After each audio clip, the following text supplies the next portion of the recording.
बिस्मिल्लाहिर्रहमानिर्रहीम। अस्सलाम वालेकुम friends, welcome back to my YouTube channel meals with Javeria. आज मैं आप लोगों के लिए लेकर आई हूँ स्ट्रॉबेरी शेक की बहुत ही आसान और मज़ेदार सी रेसिपी मेरे हस्बैंड के स्टाइल में। स्ट्रॉबेरीज आप सब लोग जानते हैं बहुत ही कम टाइम के लिए आती हैं, इसलिए आप जितना चाहें इससे फ़ायदा उठा लें तो ही बेहतर होगा। आप चाहें तो इसे फ्रीज़ भी कर सकते हैं और बवक्त ज़रूरत इस्तेमाल भी कर सकते हैं। तो चलिए शेक कैसे तैयार होता है, चलते हैं रेसिपी की तरफ। स्ट्रॉबेरी शेक बनाने के लिए मैंने स्ट्रॉबेरीज़ ली हैं 500 ग्राम और इन्हें धोकर अच्छे तरीके से खुश्क कर लिया है। ये देखिए किस कदर लाल हैं। आपने इसका ये वाइट पार्ट बीच में से निकाल देना है क्योंकि ये बहुत खट्टा होता है और जूस के टेस्ट को ख़राब कर सकता है। चीनी इसमें जाएगी 1 कप के करीब, यह हस्बे ज़रूरत। इसमें मैं थोड़ी सी बर्फ़ डालूंगी और दूध लिया है 1 लीटर। तो चलिए अब इसे स्टार्ट कर लेते हैं। जैसा कि मैं आप लोगों को पहले बता चुकी हूँ, ये शेक मैं नहीं मेरे हस्बैंड बना रहे हैं। घर में तमाम शेक्स यही बनाते हैं।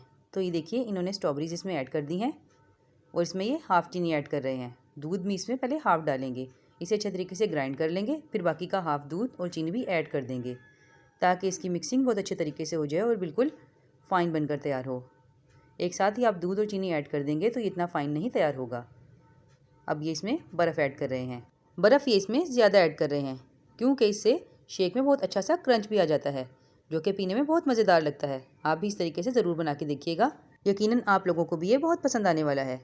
अब हम इसे अच्छे तरीके से ग्राइंड कर लेंगे स्मूथ हो जाने तक। अगर आप लोगों को हमारी वीडियो पसंद आ रही है तो प्लीज़ हमारी वीडियो को लाइक करना, शेयर करना और सब्सक्राइब करना मत भूलिएगा। अब इन्होंने इसमें बाकी की चीनी और दूध भी ऐड कर दिया है। अब इसको बिल्कुल स्मूथ कर लेंगे। तो ये देखिए फ्रेंड्स, हमारा मज़ेदार सा मिल्क शेक बनकर तैयार हो गया है।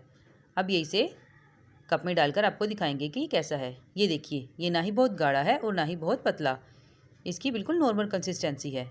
परफेक्ट शेक बनकर तैयार हो गया है। इन्होंने इसमें 500 ग्राम स्ट्रॉबेरीज ऐड की हैं। अगर आपको स्ट्रॉन्ग टेस्ट पसंद ना हो तो आप 400 ग्राम या 350 ग्राम के करीब भी ऐड कर सकते हैं, मगर आप इसमें ज़्यादा स्ट्रॉबेरीज ऐड करेंगे तो ही मज़ा आएगा क्योंकि स्ट्रॉबेरीज आप सब जानते हैं कि खून का ख़जाना होती हैं और ये बहुत कम टाइम के लिए आती हैं। तो आप इसे ज़रूर सेव कीजिए और इसी तरीके से शेक बनाकर खुद भी पीजिए और बच्चों को भी दीजिए। इसके अलावा आप स्ट्रॉबेरी जैम और स्ट्रॉबेरी आइसक्रीम भी घर पर तैयार कर सकते हैं। रेसिपी मैं बहुत जल्द आप लोगों के साथ शेयर कर दूंगी। उम्मीद करती हूँ मेरी रेसिपी आप लोगों को पसंद आई होगी। सॉरी, मेरी नहीं, मेरे हस्बैंड की। और अगर पसंद आई है तो प्लीज़ इसे लाइक शेयर सब्सक्राइब करना मत भूलिएगा। फिर मिलूंगी आपसे एक ऐसी ही मज़ेदार रेसिपी के साथ। तब तक के लिए अपना बहुत ख्याल रखिएगा, दुआओं में याद रखिएगा। अल्लाह हाफिज़।